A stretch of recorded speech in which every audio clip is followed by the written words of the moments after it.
First time I ever saw Herbie the Love Bug was in this room. I was sitting on the floor watching this film about this car with a mind and heart of its own.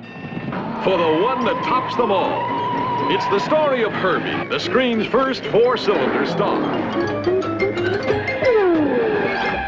Did you see this thing take off? I had just never seen anything like it. I had never seen anything like the car before. I had never seen anything like this film before. It just took my life in a different trajectory than if I'd never seen it. This Herbie came into our lives in February of 2017. Donald Trump had been elected recently. What I felt was happening after that election and in the lead up to it was a certain spirit of meanness and vulgarity and nastiness and cruelty. Herbie has always been in the back of our minds. My wife and I were sitting on the couch one night talking. We had said to ourselves, well, when we're retired, this will be a great thing to do. We'll get an antique bug and we'll do it up as Herbie, because that's what retired people do. They get an antique car. We were having this conversation on the couch. She said, I think it's time now. I was like, okay. 2 weeks later, I mean, like the papers were signed. We really got Herbie to help us feel a little bit better, to bring some sort of sweetness and love into our lives. And it started out as a selfish thing. And then almost immediately it started becoming about other people, like the smiles and waves and honks as you drive around, the conversations that you had with people. People would start to ask, well, what do you do for a living? After asking a couple questions about the car, I would disclose that I live with mental health challenges, and then people would just start opening up about themselves or about their brother or about their coworker or about their father.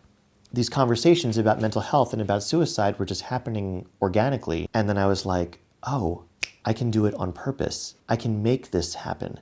I put the number for the National Suicide Prevention Lifeline all over the back window. And now everywhere I drive, people see it. And if they need to see it, great. And if they don't need to see it, they might know someone who does. Or they might need it a month from now. People take pictures of it and they post it on social media, and they're doing my work for me because they're spreading awareness of the Lifeline, and they're sharing that word suicide that we're so afraid to say. Oh, good. Okay. I worked with people who didn't have a pot to piss in, who were impacted by suicide. And I met people who were lawyers and professionals, and they were white and they were black and they were everything in between. Mental illness does not discriminate and suicide does not discriminate. What discriminates is society. We're very good at discriminating. My car doesn't save lives. And I want to really emphasize that, because people say that to me, your car's saving lives. No, it isn't. What it is doing is it is providing an opportunity for people to see something that they may need to see for whatever reason it is, and maybe make a little change. He's a little car doing a little thing that has the potential to do bigger things, and that's what I love about him. The Love Bug. He's a scrappy little beetle that adopts a has-been race driver and turns him into a champion. I have no idea who I'd be today if I'd never seen that film.